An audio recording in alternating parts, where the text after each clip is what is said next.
It's time for What Drives Reno, presented by the National Automobile Museum in downtown Reno. Here's your host, Phil McDougall. Good morning, Reno. Wake up, get dressed. You're on What Drives Reno. I'm your host today, Phil McDougall. We have a great show for you today. And don't forget, our show is presented by the National Automobile Museum. We have a full lineup here of great guests today. We're going to kick it off with our first guest, Colin Smith. Colin Smith is owner of Roundabout Catering and Party Rentals. Welcome to the show, Colin. Thanks, Phil. I'm excited to be here. It's going to be fun to chat with you. We have a lot of cool things to talk about, but as a part of our traditions, we always start off with what was your first car and a story behind it. Car, let's see. My first car was a 1967 Fastback Mustang, and it had a 351 Cleveland in it, and my dad said I should not buy that car. I said, no, I need this car. And so I drove it for about 3 weeks before the engine shot. And I spent the next year working to pay for the rebuild.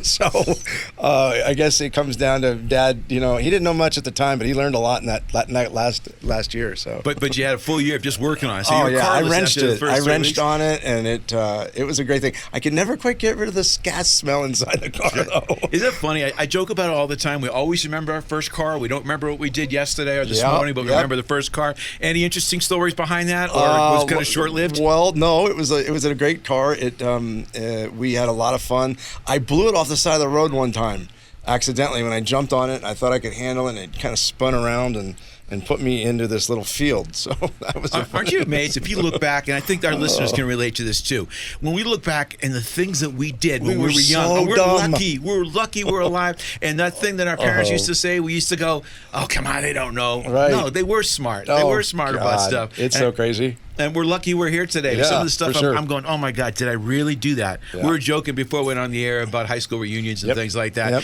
And as we were talking about some of that, automatically these memories come back. Your first car, your first kiss, your first job, all those things. Yeah, it was crazy. And it's funny, I've got a 13-year-old granddaughter. It's like, what happened? What happened to us? I look in the mirror and I go, I feel great. Then I look in the mirror and I go, who are you? Right. Who is that old man with white hair? I'm telling you. Well, we're going to talk about a lot of things today, but first, give us a little background. I think most people in the community know you and know your philosophy, but for those people who don't, can you just tell us a little bit about you? Sure. So, we Roundabout Catering, I moved to Reno in 94. I bought my first little restaurant in 94 here, and I've been a food and beverage guy ever since. Mary Beth and I, my wife, opened Roundabout Catering up in 2007. And we opened up with the idea that we could just bring, we wanted a family company. We wanted a company that our kids could work in, and we wanted a company that we would be able to just build those values. And that's what we did. We started off very slow, and, I think our first year of catering, we were bragging. I think I got to $220,000 in catering that year, and it was like a miracle. I'm like, wow! But you were happy. I was the happiest guy ever. And so, I thought that was a big time. So, we've grown much larger now, but we employ about 140 people. Wow! Between we own Franco Bread, so that's one of our companies. Yeah. And go through them all. We own Franco Bread, and we have Roundabout Catering. We've got another Round, which is our festival part of our company. We own the Tannenbaum Event Center. We have the Virgil in town here. We've got the Meadows Event Center. And then we've also got some great partnerships with the museum. That's how me and you met. We were fortunate enough to meet through the Auto Museum, and it's just been a great partnership for us. And, we were also over there at the Nevada Museum of Art. We work with Elm. We work with... You're everywhere. Yeah, we have a lot of great clients and a lot of great partners at our venues. So. Well, you wouldn't be so successful if you weren't good at what you did. And we've worked with you and your family. I got to know you closely for the last couple of years. And that's why things are so good. It's because of your culture, because of you as a person. And I've only got to know you in that part of the business since I've been at the National Automobile Museum. But it's all 10 pluses. Well, I'll tell you, we've been really blessed with building everything. My wife was medical, right? So she grew up in the medical world. And she built the small catering company just like you'd build a large medical company with 401ks, with savings, with 401k, with dental, medical, vision, everything, so that we were allowed to go out and get really high quality employees and show them, and keep them. And so we have a lot of employees that have been with us. I think, Ricky and some of our employees have been with us since we started 18 years ago. Oh, really? 19 years ago, yeah. And we've got another, we got a dozen or so that have been with us for 10 years. So we've managed to keep a really strong team, and all the credit goes to the team. It's an amazing team, and they work very, very hard. They work very hard, and we all have a common goal of just delivering hospitality at a very high level, but making that's a piece of it. the hospitality is a piece of it, but really starting off with the first phone call and let's plan this so you don't have to worry about it. And that's kind of what that's been our ethos for the company. Yeah, I can tell you, I've been in the entertainment world for a long time now, and one of the biggest things you just can't recover from is if the food is not good or the audio visual goes down. Right. People forget about chairs not being comfortable. People forget about the parking issue. But if the food is not good, if it's not prepared on time, or the audio visual goes off right. for 3 or 4 seconds, that's all I'm going to hear about. Oh, I know. But, it's crazy. And since you guys started working with us, you've been with us for a long time before me.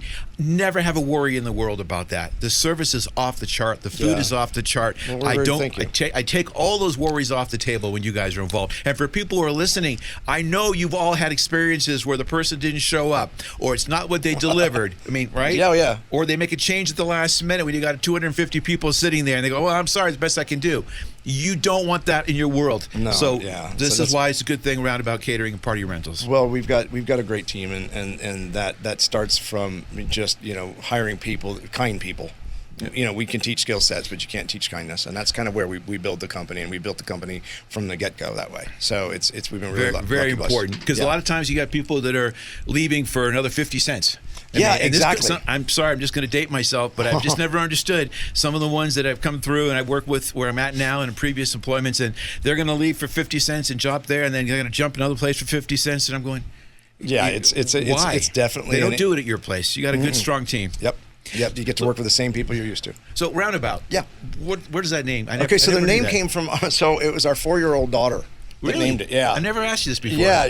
We lived in Somerset, and so there's a lot of roundabouts in Somerset. And we were going and we were looking at the name of a little restaurant there. We were going to buy a little restaurant there, and we all started talking about it. And Victoria, our youngest, said, "Well, we should name it Roundabout." And we kind of thought about it. I'm like, that makes sense. So we named the company after the roundabouts in Somerset. Is how that name got started, because we thought, well, we'd name our little bistro after that. So that's how it all started. You learned something new. I had no idea. And it just kind of grew, It's funny. I'm from Boston originally, and we have the roundabouts everywhere. Right. And I've truly never understood them. Because especially if you're from Boston, you don't slow in. There's no politeness. It's the first one that gets there, and you don't make eye contact. And if you get there before him, that's great. If you hit, well, that's just it. Yeah. That's just so be it. And they're every corner. But no, I didn't know that story. Yeah, that's There's how always it started. a story That's behind how it started. Yeah. If you didn't go, have you ever thought about it? If you did not go that route, and I'm sure if I didn't go the cooking route, what would you have done? You know what? I was a math nerd. I was like, for some reason, early on in life I had dyslexia, so I didn't read very well, but I was excelled at math. So I was doing pretty high level math, calculus, as like a 8-year-old.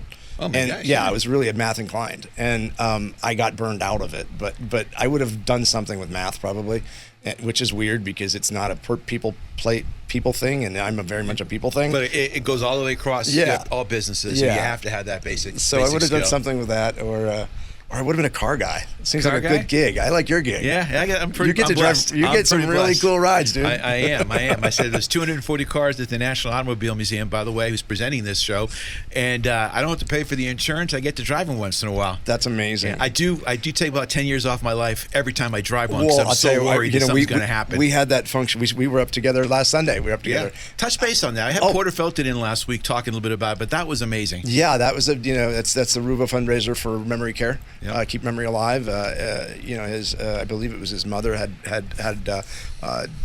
dementia or Alzheimer's, one of them. And so he started that, and that became it's become a really annual event that's just a great event up at Shakespeare Ranch. It's got great support. They do a great job with fundraising. We like to cook. We had a couple of celebrity chefs come in where Roundabout does all the support work. We do all the work, and we support that chef coming in, and they give us a recipe, and then we go up there and we cook these really great menus. And just the cars up there alone that day were incredible. Yeah. Incredible. You had the Mercedes up there, and that is just the most beautiful automobile I've ever seen. Yeah, he was a gracious host, Larry was, and the Porter Felton, who helped put the cars and assemble them all. It was one of many different things we get to do. Just real quick, you work in a lot of different roles besides Sure. your businesses. And when people ask me about what drives Reno, well, obviously it's National Automobile Museum, so we're going Right. to talk about the museum a little bit. We're going to talk about cars, but it's what drives Reno as a name. Specifically, is who in the community helps keep the community going. What Right. drives the economy? People don't know about all the different things that are there, the different organizations like Sure, yours. So sure. you're on because you're an influencer. You're someone in town. It affects a lot of people. You employ a lot of people in the town. You're very giving. So talk a little bit about some of the other things you do. So Mary Beth and I were, we made a decision many years ago. Boys and Girls Club has always been a part of my life. I was a club kid, and strangely enough, when I was in transition between my old business and the new building, well, this is 12 years ago, but before the building was done, I was without a kitchen for 2 months, and Mike Worm from the Boys and Girls Club said, come on in and use our kitchen. So he actually was a stopgap for me to continue running my company during a very crazy summer. So we went and cooked out of the Boys and Girls Club kitchen, and it was always and I was a club kid, so it always held a really big place in my heart. So I've been on the board of Boys and Girls Club 9 or 10 years now.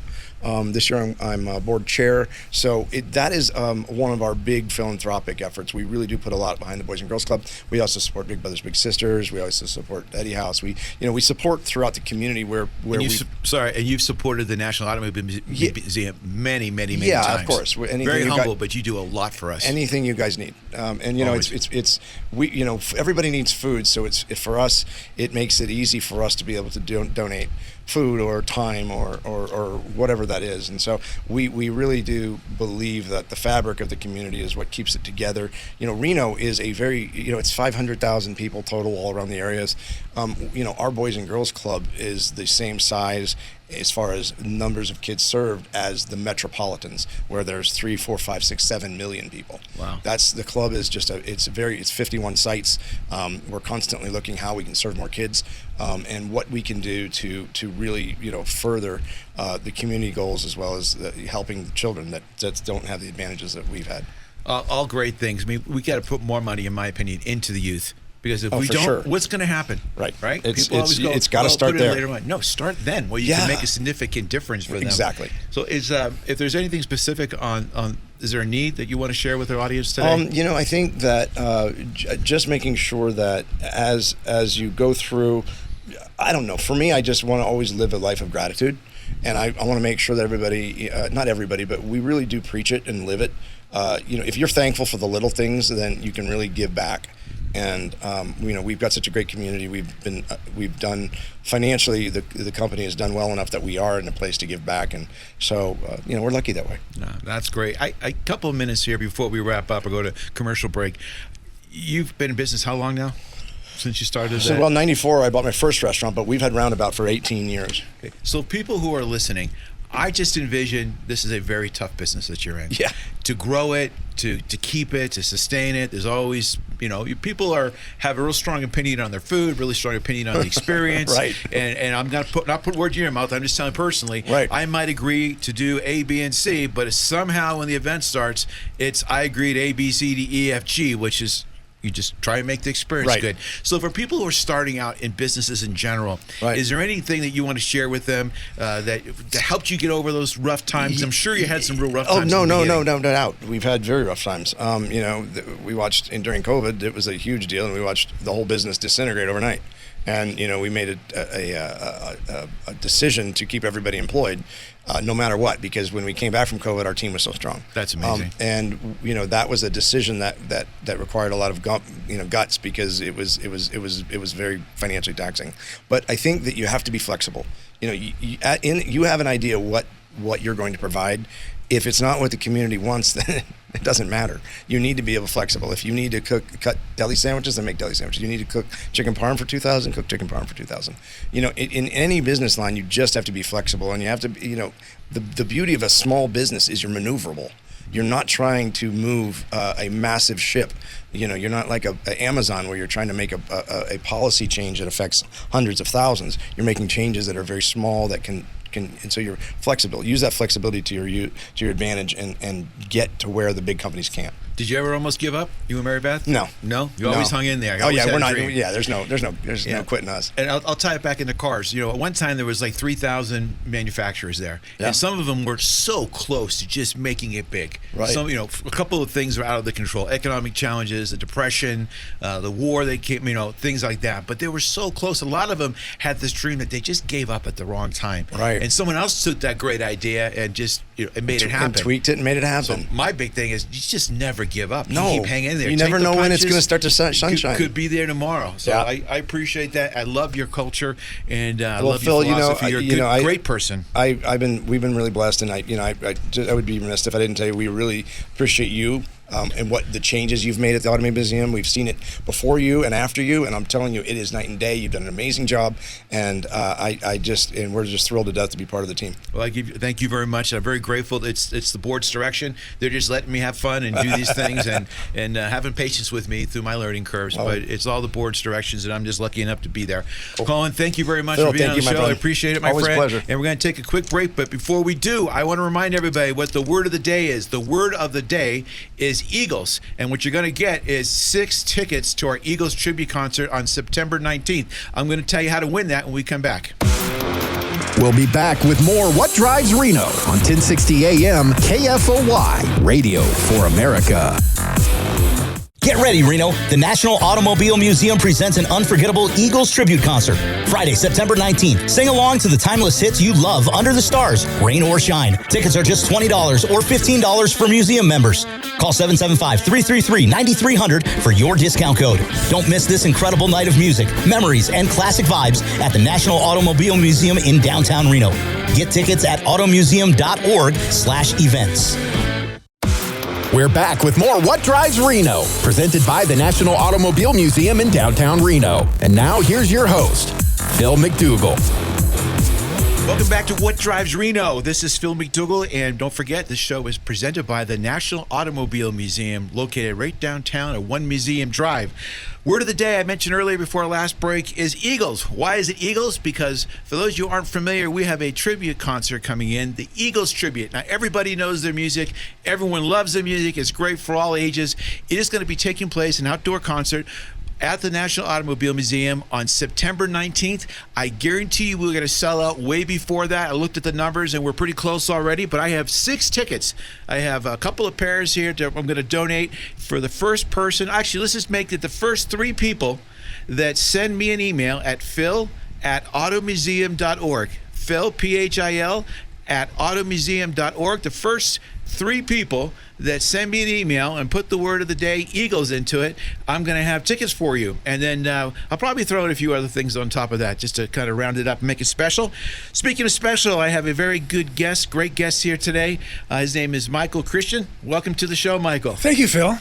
I always ask people a story here about their first car. So could you share that with us? First car and a little story behind it. Well, Phil, the first car is kind of boring. It's a 1961 Ford Sunliner convertible. And back in its day, I had to spend $125 for it, which in that time wasn't a lot of money either. But I needed a car because I was a pearl diver at the Samoa Cookhouse in Samoa. And that's in Northern California, just by Eureka. You're a pearl diver. So a pearl diver is a dishwasher. And I had to get to my dishwasher job to pay for the car. Great. Thanks for clarifying that. The Sunliner convertible was a great car, and I kept it through most of that year. But reverse gear went out after 2 weeks, and we continued to soldier on with that car and learn to back down hills into parking spaces. It's funny what we can live with for our first car, right? Doesn't have reverse. No maybe reverse. It doesn't have side windows. Maybe a little rust. You can see the ground like me when I was driving. It would always start. Yeah. Never ran right, but it always ran. Wow, that's great. Yeah. I usually start off with titles. So you have a lot of different titles. You work here as a volunteer. You're onboarding people, but I'm going to share with our audience here today, also a car guy. And actually, you corrected me. Here we go. Here we go. Yes, here we go. So when I said you're a car guy, because the people in the museum like to tease me, I don't have the robust history that they have. So when I said I'm a car guy and I said you're a car guy, he goes, no, Phil, let me correct you. I am a car god. I'm a car god. And I don't know I'm if gonna any have other business cars made up for you. Well, you probably should. But the truth of the matter is I have a high esteem for my record in the car business. I was in the car business for 37 years. And I've been humbled, though, by a lot of the people that work as volunteers at the museum who their depth of knowledge is voluminous. And it's awe-inspiring to be around some of these people. But I'm going to cling to the car god title because I think, after the billions and billions of dollars of cars that I helped sell in those years, and it's billions. Billions? Billions. Yeah, Wow. I was a national vice president with Mannheim Auctions, and I probably did $2 billion in BMWs just 1 year alone, in addition to all the other accounts that I had. God, and we have you on board. We're going to have to give you a raise. You're going to put me to work. I No, can't have you're that. actually very helpful down there, but the raise would be double it today, starting today. Wow, Phil, I don't know what I'd do with all that spare time. So tell me a little bit about your role at the museum. I enjoy it the most. I've been there maybe a little bit before you, Phil. And when I got there, I worked with Marcia over in the store area, and I was working, selling retail things and so forth. And then COVID came around, and I didn't want to wear a mask, so I found that if I worked in the shop with the cars themselves, I didn't have to wear a mask.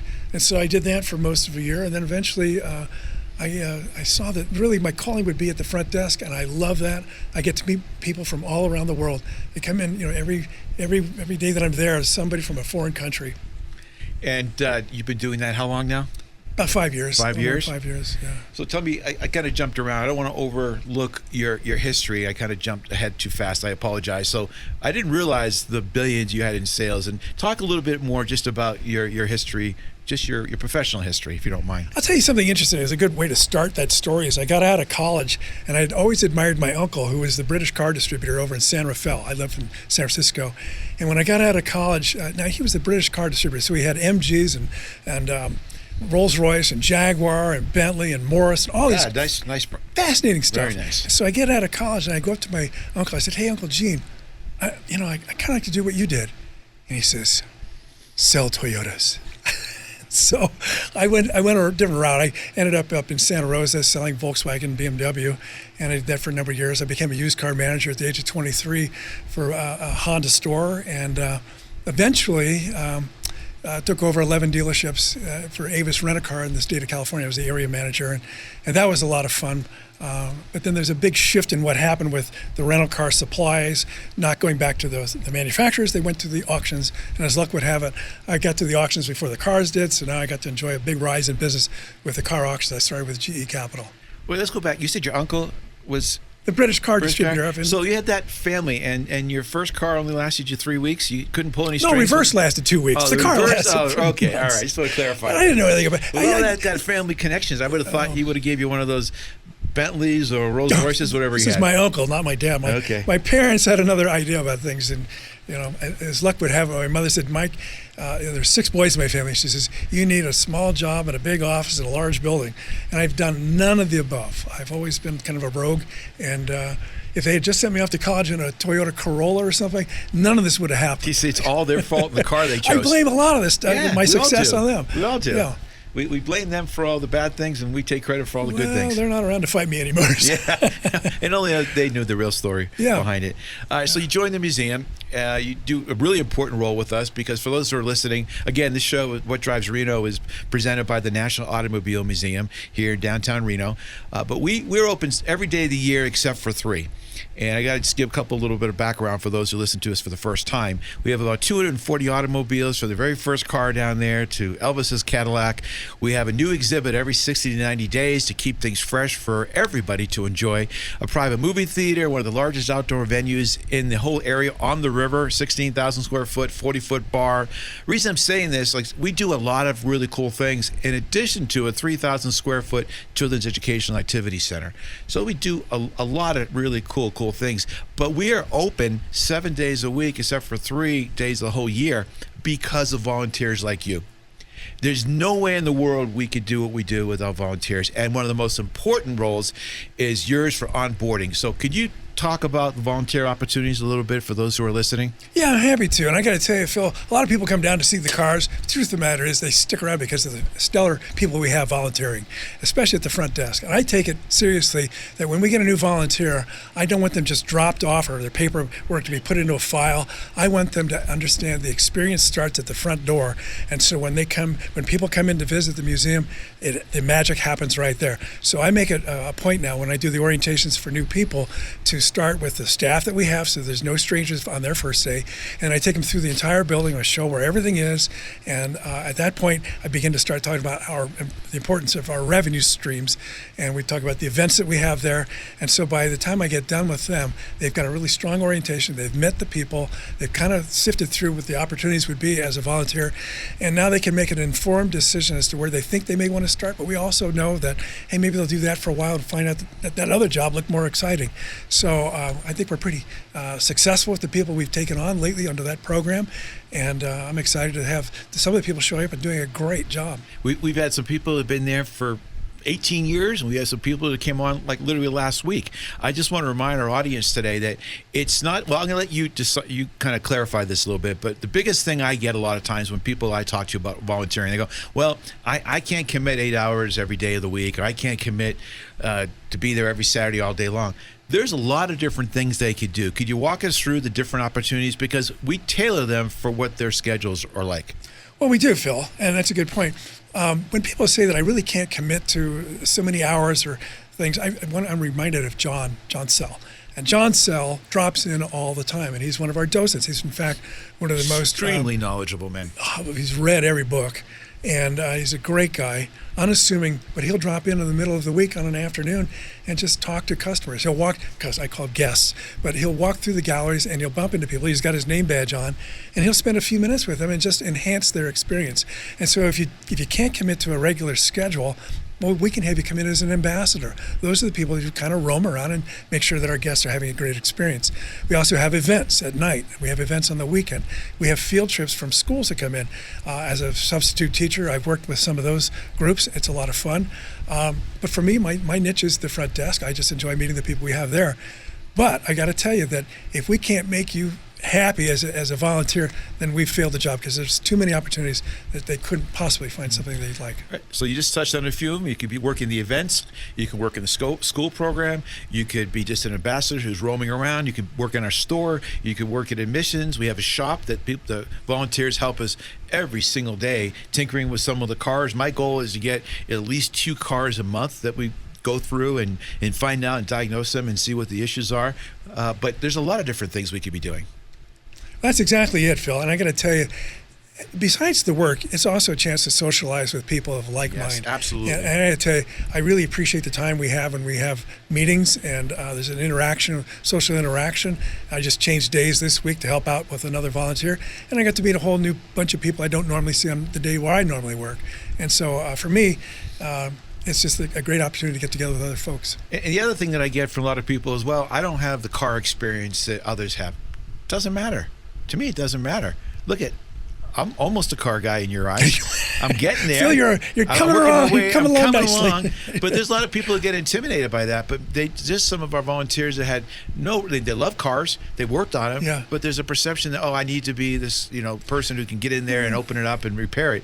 No, if you want to work an event and you just got a smile on your face, you kind of touched on it. Have we ever gone to businesses? And I guarantee you, the people who are listening right now, we can relate to some things that have happened within the last week. Have you ever gone to a business where you walk in and the person at the front has got a personality of a rock, or sometimes they don't even make eye contact. They point like, "Can you tell me where so and so is?" Right. And it's go like a grunt word. Yeah. It's so common. It can make or break you. We have people that come from all over the world to come to the museum. That's and true. for people listening, we were recently voted number 5 by USA Today is the top automobile museum in the United States, or number 5 in the United States by USA Today. Yeah. Also on TripAdvisor, number 1 favorite place to visit. It's 105,000 square feet, 240 automobiles. It literally has something for everybody.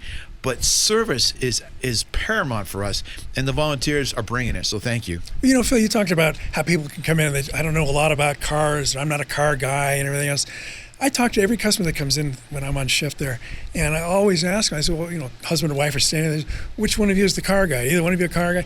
And they'll both kind of shrug, or she'll point to him or he'll point to her. But you know something? I tell them, by the time you leave this place, you're going to be more of a car guy than you ever thought you could possibly be. And so people come in, they want to see old history. They want to see what's going on in a museum. You don't have to be a car guy to understand that. We have a great partnership with RSCVA, the Visitors Bureau, and they bring groups from all over the country and to Reno to just enjoy everything we have. They always visit us, or most times they visit us. And I just had a group the other day, and I'm just being honest with you, where the group came in from, I think, Atlanta, and we're starting to give the tour. Now, I saw her eyes smile when she walked in the front door, because most people don't realize there's a lot of automobile museums in the United States that are really, I don't want to simplify by saying big warehouses, but they're big rooms. Ours is more like, how would you describe it? We have a lot of character.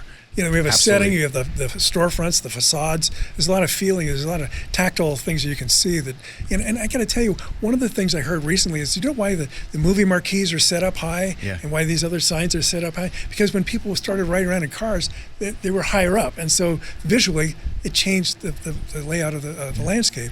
It makes a big difference. When people walk in, like this person I'm just referencing, they said, I wasn't really, I kind of overheard them. They didn't want to come. They said, I didn't want to come to see the museum. Wasn't don't care entertaining for cars. And I go, well, how about now? They said, absolutely, completely changed my mind. I had no idea.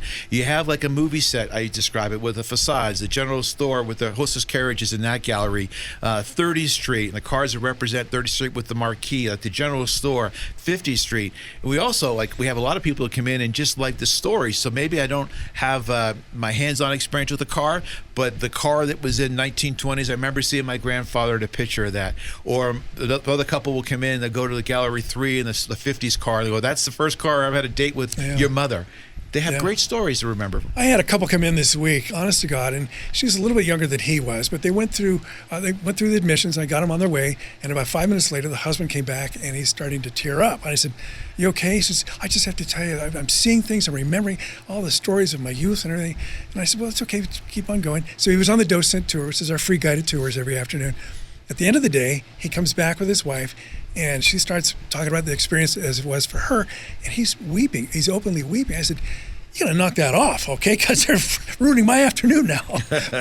But this is the kind of stuff you run into. It's not just a piece of steel and some tires and everything else. It's the stories and the memories that are evoked by visiting the museum. Absolutely agree with you on that. And when I have children's programs that come through, a lot of museums don't touch. We don't want people touching the cars, but you can't get any closer than you can at our museum. And we built this 3,000 square foot educational facility there. And the reason why is because if someone walks into the museum, I guarantee you, if they don't check off the box that they like automobiles in general, then they love history. And there's a lot of history and great stories. If they don't necessarily check off that box, then maybe they just they want to enjoy the educational component of it, the Children's Activity Center.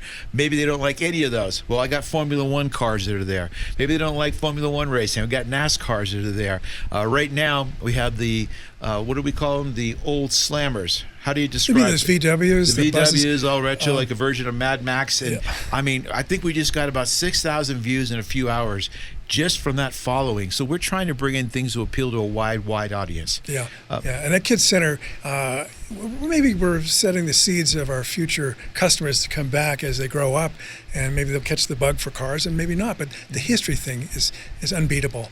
And so it's wonderful to see that. It's also keeping a lot of fingerprints off the other cars as well. And it's a family experience. So for those listening, again, for $95, only $95, you tell me, what you can spend on this. You go to a fast food restaurant with your grandkids and you're already up to about $75. That's the truth. For $95, that's a membership for up to 5 people to come to the museum as much as they want, every day of the year except for 3, and then all the events like the Eagles concert, we have Jimmy Buffett tribute concert, we have movie nights, we have all kinds of themed events. Members get a discount on every single thing we do. I mean, so it could really get an ROI quickly. But in the time we have remaining, is there a particular car or cars that you're really fond of, either in the museum or just your top pick you want to share with us? Well, one car I find myself talking about more often than others, and that is the Phantom Corsair. And the story about that car is interesting. I'll tell it in a very short way. Is Rust Hines of the Heinz Ketchup family. Rust was his name. Had a socialite girlfriend, had an aviation mechanic or friend who was in the aviation business. designs this car, gets killed before he ever got to drive the car. And he was also aligned with the Cord family, Eli Cord family. So the car is built on a Cord chassis, and it's narrow, and the body is wide. So in the front seat, you have a passenger, the driver, and then 2 more passengers. So it's seating for 4. But the interesting thing about that car is, while Russ never got to drive it, somebody eventually saw this car often enough and thought about this car, and it's a big, black, swoopy looking thing. And that was the incubator for the first ever idea of a Batman. So that car became. Is that really? See, I did not that's know a true that. story. That's a true story. Now, is it 1938, the Phantom? Or I believe it is. 1938. I knew Don't that. go. Don't do that, Bill. Yeah, I wanted to make sure you knew I knew that. So, but most people look at that and they go, "Oh my gosh!" Like, they didn't have these big industrial laser cutters and all these manufacturing shops back then, like they do now. It looks like a Batmobile, like one of those. But before there was a Batman, there was one. Yeah. So I didn't know that. That's where it's tied into. Interesting, because I've talked the last couple of shows about Jay Leno. He's been a great partner to the museum. We've done 3 shows with him. We did the Frank Sinatra Gia, we did the Thomas Fire, and we did the Girari.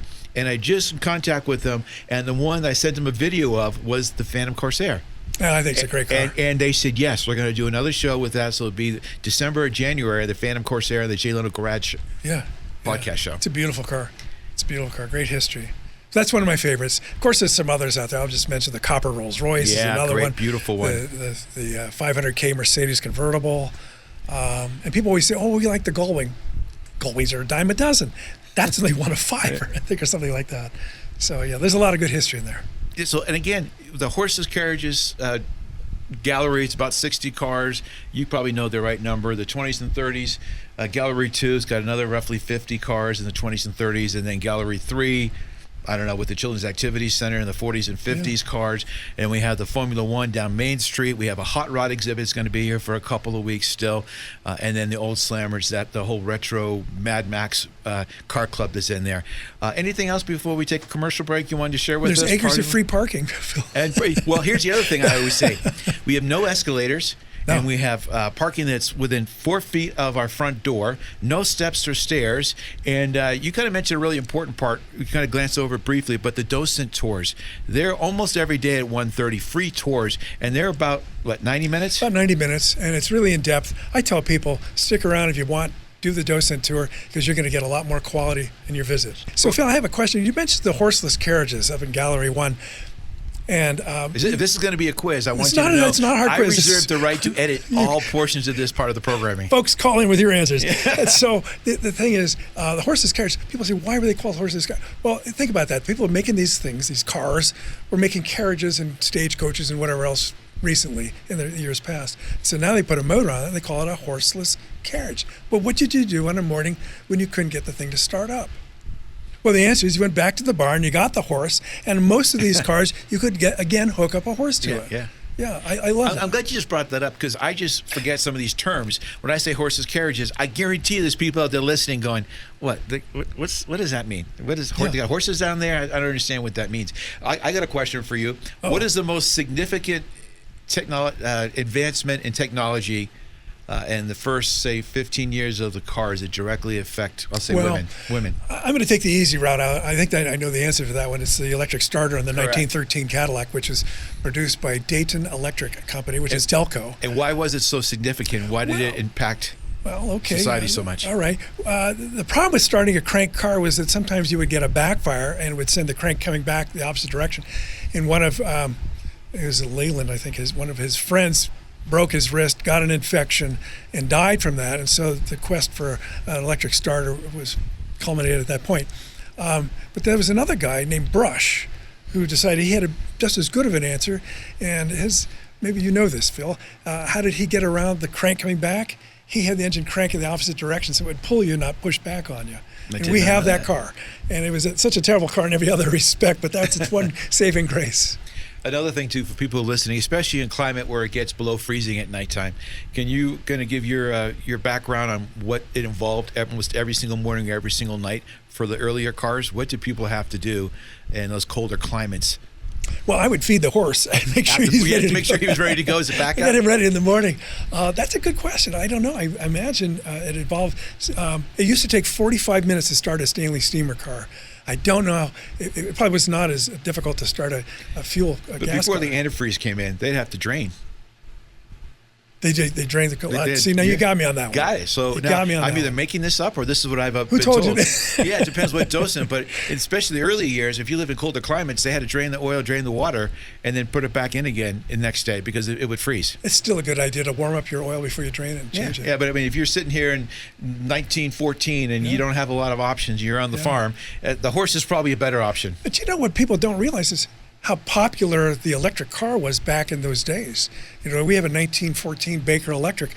It's about as streamlined as a phone booth, but your wife didn't have to go out there and start it. Yeah. She could go out there and click on the juice and take the tiller and ride along. And doctors needed to get to see a patient. They didn't have time to play games with coolant and oil and heating and all that. They needed to get going. And so the electric cars were very popular back in that day. And people are surprised when they come in to see all the electric cars we have on display. The Baker Electric and the, what's the other one? The Tesla? Yeah, well, you have Teslas there. Teslas. Yeah, but we have a couple of electric cars back in the day, 1912, 1914. And the biggest challenge is, I mean, people look at the cars now, electric cars, and they think of Tesla. But they've been doing this. There's been some creative people for 100 and some years. Yeah. All right, we're going to wrap it up here today. I'll remind you, this is What Drives Reno. Thank you, Michael, very much for being on the show with us today. And if you want to come down to the museum, he will be one of those smiling faces. And if you'd like to learn more about being a volunteer, onboarding process, let us know at the museum. Come on down and say hi and meet Michael and the team. Thank you we'll be very right much. Back. We'll be back with more What Drives Reno on 1060 AM KFOY, Radio for America. Looking for a venue for your next event? The National Automobile Museum can host any event in a variety of venues to choose from. Have an awards ceremony in the 157-seat theater or select one of several themed galleries for a business luncheon or banquet. Guests will love the 16,000-square-foot Riverside Pavilion, complete with outdoor bar, heaters, and fire pits. Everything you need, including chairs, linens, staging, and AV equipment, are also available. Go to automuseum.org for details. We're back with more What Drives Reno, presented by the National Automobile Museum in downtown Reno. And now here's your host, Phil McDougall. Welcome back to What Drives Reno. Don't want to remind you, this is presented by the National Automobile Museum. And if you want more information, all the events, or learn more about what we do down there, it is www.automuseum.org. That's not .com, it's automuseum.org. And before I go on to our next and final guest, I want to remind you that the word of the day is Eagles. And why is it Eagles? It's because we have our last tribute concert. Our first two were complete sellouts. It was great. We're located on the Truckee River, right on the corner of Mill Street and Lake Street. We have a beautiful venue, a 16,000 square foot patio, 40-foot outdoor bar, fire pits, lighting, and you don't want to miss this concert. You're going to know every single song there is. So if you send me an email and it has the word Eagles in it, you have a chance to win a pair of tickets if you do it today. Okay, so our next guest, jumping right into it, is Brighton Dennison. Brighton, he is the owner of the Great American Craft Fairs. Hi, Phil. Thanks for having me. Thank you, but you're so much more than that because actually you worked a little bit with us and supported us at the museum in many different ways. You worked at the Hot August Nights, and that was a whole experience. That's an unbelievable experience for the whole community. But also, in addition to that, you're working with the city to optimize downtown. So first, welcome to the show. And then I'm going to ask you, as I do most guests, tell me about your first car, Brighton. I actually have my first car still. My first still car. You're the first person that ever said that. It's a 1928 Model A Ford. And that was your first car? It was. I learned to drive in that from my grandfather, and it was gifted to me when I got my license. Wow, what a cool gift. You must have been the hit pulling up to school in that one. I didn't drive it to school. No. So I bought a Jeep Grand Cherokee, would have been my first daily driver, I suppose. But that's two good ones, and it was reliable. Any interesting stories you want to share with the group that's the listeners that's G-rated? No, it's the most reliable car I have. If anything's ever wrong, I know I can go in the garage and start that right up. Well, thank you, Brighton, for coming on the show. I want to jump into all the different things that you do. So you can't literally go through the year without seeing or hearing a promotion about the Great American Craft Fairs. And remind our viewers, What Drives Reno is a little bit about cars, a little bit about a community for those who help moving the needle, people who help shaping the future, influencing the community, and I put you right at the top of the list on that, Brighton. One of the nicest people I've ever met, and you are a great supporter of the museum and a great supporter of many different organizations. So tell us a little bit about your background and the Great American Craft Fairs, and then also kind of tie in a little bit about what we're doing with the city. Absolutely. Thank you, Phil. So, Great American Craft Fairs, really everything but craft fairs. We do a little bit of everything throughout town. Like you said, we're really focused on those community events. Anything like the museum that drives community, families, a safe environment downtown for people to go and do different activities. And so that's really the focus of Great American Craft Fairs. While we do have the art shows at the event, it's really about community and creating festivals or events that meet the need of that. And when people talk about the craft fair experience, we all envision something. It's much more than I ever thought. So you tell me the different elements that are part of that. Give me a quick example of all the different things you can experience when you go to one of your events. Sure. So depending, each festival is completely themed, whether it's Earth Day being environmentally themed or Lavender and Honey Festival being focused on the farms. You have a different theme at each event, but the craft fair itself generally ranges from 1 to 200 handmade artisans, local and regional. And you can come out, talk to the artisan themselves, learn about what they make, why they make it, and get that story behind it. It makes it really unique. And how long have you been doing this? Or it's been around, not just you, your family? It has. So we've been around since the 50s, officially Great American Craft Fairs in the 80s. Did you guys catch that? It's been going around since the 50s. It has. So we were the first arts organization in the state of Nevada. Wow, I did not know. See, I'm learning. I think I know a lot of my guests, but I learn something new every minute. Great. So tell me a little bit more about people can get involved in that. What are you looking for? It does. So people can get involved. We look for volunteers throughout the year. We look for organizations, much like the Auto Museum, that share our core values, what we're looking for. And we're always looking to expand, help others with their events, take what we've learned and implement it. Okay. And then switch gears a little bit now about the city and how you're helping them in optimizing or creating a lot more experiences downtown. Sure. So that affects everybody. That affects everybody downtown. And I know firsthand the success you've already had. Well, thank you, Phil. And first I want to thank the city for being willing to work with outside promoters, bring us in and help drive the traffic downtown. That at the end of the day is the goal, is to drive as much traffic as we can downtown, get people. A lot of locals haven't been down there since before COVID. We want to get them down there, see the museum, see the restaurants, and experience downtown. The event's just a reason to get you down there. And talk about just some of the events that you've either done or you have coming up, because I couldn't agree with you more. Especially, it's like anybody, we're creatures of habit, right? So when COVID comes in, whatever excuse people have for not going downtown anymore, you forget all the natural beauty, you forget about the businesses, the amazing restaurants, the different activities that are downtown, and the museum is right there in the middle of it. You have the Aces ballpark there, you got the Riverwalk, you got so much to enjoy. But your job, working with the city and the vision, is key to bring new people down and remind the people who have been here a long time that there's a lot of great things happening. It is, and we've done that a few different ways. We just wrapped up the summer. We had a free roller skating rink downtown. That was cool. Was really good to be able to capture those people that can't afford to go and do another activity down there. Now you can come and do something for free, make it more inclusive. It's a safe area downtown. It's clean. So we just wrapped up the summer with that, and we're getting ready for our Christmas tree lighting in downtown Reno, which similarly is down there for the community to come out. Everything is free. See, that's key, because there's a lot of people that live downtown, well, just anywhere, right? I know most people I talk to, no matter what world they live in, they're living paycheck to paycheck for the most part. And if you have children, things are tough to get by, and there's always an expense. I can't tell you how many times I personally sat there and I go, okay, great. Everything's good. Got a little extra money in the account. The car goes. The air conditioning goes. And to provide these type of things, especially for the children to enjoy, and I didn't realize they were all free. That's really, really helpful.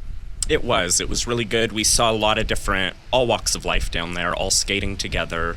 Like I said, skates were free. There was no reason you couldn't go. And safe environment. You have a beautiful, it's all laid out with security and things that people feel safe in that environment. I mean, it's just beautiful. But sorry to cut you off again. What are some of the specific things you have coming up?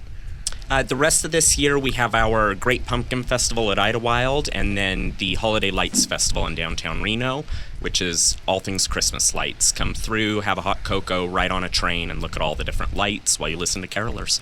And we're going to piggyback that. So we haven't shared it with anyone yet, but we're going to have, most people are familiar with our trunk or treat, where we have 2,500 to 3,000 kids come through the museum on Halloween. And we're still going to have an experience. But this year, for those listening, again, I'm a real visual person. If I say this movie, it's a National Lampoon Vacation, You know what I'm talking about? I do. You think of Chevy Chase on the roof, plug it in that 5,000 thing. We're going to have the National Lampoon Vacation on steroids at the National Automobile. I didn't even realize I'd tell you that. At the museum. We're going to light up that museum from December 17th to the 23rd. And I think it's the 17th to the 23rd. We'll announce it officially in about a week or so. But it is going to be a day event for people to come in there, and evening event. And we're going to have the candy cane lane and hot chocolate, Christmas trees. We're going to have crafts, and we're going to be working with you, I hope, trying to get some of that those experiences set. But we want to capitalize and provide another different opportunity for people to come downtown. And when people don't have the ability to get in a car and drive up and see these beautiful neighborhoods all lit up, I want them to know they can come to the parking lot, walk down, get the bus, go through the museum every single night, listen to carolers, get hot chocolate, candy cane lane, Santa Claus will be there. We'll have the train going through the museum as well. A lot of fun things, and I'm counting on the community to really get behind it. But it is going to be our version of National Lampoon Vacation. I'm looking forward to it. It's going to be a lot of fun. What I'm just curious, if you didn't go down this route, it sounds like you've been doing it a long time. What is Brighton's passion? What would you be doing? Because I think it was something to do with cars, but is there anything else that jumps out at you? Probably music. I love music, but that's what drives me into these events as well. So I think no matter what, I'd always find my way back to an event. And I can tell you, for people listening, if you're not familiar with Brighton, this is one of the most upstanding young individuals I've ever met. He really works extremely, extremely hard. And when you go to one of his events that he's responsible for, you know everything is buttoned up. You have the experience, the music, the food. There's typically a car component, but there's something for everybody to enjoy. So I want to thank you for doing all that. If there's somebody or something that you want the community to know right now, what would you say that is most important about the Great American Craft Fairs, or just the work you're doing downtown? So, and I think it's just that. It's the work we're doing, and if there was anything I could say, it's come downtown, check out all the different experiences, whether it's my event or not, come and see what there is, go to the museum, go to an Aces game, check it out. Is there a website you want us to go to, people listening? Yeah, we're at greatamericancraftfairs.com. greatamericancraftfairs.com. And also, you're a great supporter of the National Automobile Museum. Another event that we're going to be having, we'll be talking a little bit more about later on, is the Hera Homecoming, and we're going to be having that next year, July 27th to August 1st, I believe. And you're going to be helping us with the tours and been a great supporter. I can tell you that we've had challenges in the past. As recently as I talk about, probably too much here, but I talk about Jay Leno, what a supporter he is. You came down with me to that show and helped me with the Thomas Flyer. I did. That was an honor. That was a really cool experience. And when I was panicking about how I'm going to get started, you jump right in there. And a little bit that, he made it look like in the show that we started it up right away. It was like 15 times I finally couldn't do it, and he just cut to, oh yeah. Yep, started right up on the first time. But thank you very much, Brian. Thank you for everything you do for the community. Amazing young individual, and does so much for our community in the region. Thank you very much for your time today. Thank you, Phil. We'll be right back in a minute with a commercial break. We'll be back with more What Drives Reno on 1060 AM KFOY, Radio for America. Fallon's sweetest tradition is back. Celebrate 40 years of fun at the Fallon Cantaloupe Festival, August 22nd through the 24th. Live music all weekend, truck and tractor pulls, farm animals, ag exhibits, kids zone, a carnival, and plenty of juicy, fresh cantaloupe. Get your tickets today at FallonCantaloupeFestival.com/tickets. Don't miss Nevada's longest running ag festival, Fallon Cantaloupe Festival, August 22nd through the 24th. We're back with more What Drives Reno, presented by the National Automobile Museum in downtown Reno. And now here's your host, Phil McDougall. Welcome back to What Drives Reno. I just want to thank everyone today for joining us here. Make sure you stay tuned and go to our website. It's What Drives Reno on our Facebook page. And don't forget about word of the day, which is Eagles. Eagles, because I want you to win those tickets to the Eagles concert on September 19th, Eagles tribute concert. Special thank you to our guests here today. We had Colin Smith, the owner of Roundabout Catering and Party Rentals, amazing individual, as is all of our guests today. Michael Christian, don't forget, Michael is, if you see him, just call him, he is the car god, as he likes to be called. Amazing individual with just a plethora of history and knowledge. And then also our last guest was Brighton Dennison from the Great American Craft Fairs. and all the work he's doing with the city to really remind people about what a gem downtown is and all the family events they have down there. And I didn't realize that they're free. And don't forget, this show is presented by the National Automobile Museum, which was voted number 5 automobile museum in the United States by USA Today, number 1 place to visit on TripAdvisor. And if you haven't been there, it's changed dramatically. So it is a place for all families to go to. A children's activity center, outdoor concerts. We have so much to offer. www.automuseum.org, or send me an email at phil@automuseum.org. Stay tuned until next week at What Drives Reno. You've been listening to What Drives Reno, presented by the National Automobile Museum in downtown Reno. For more information about the museum, head on over to our website, automuseum.org. We'll be back next Saturday at 11 a.m. with What Drives Reno on 1060 a.m. KFOY, Radio for America.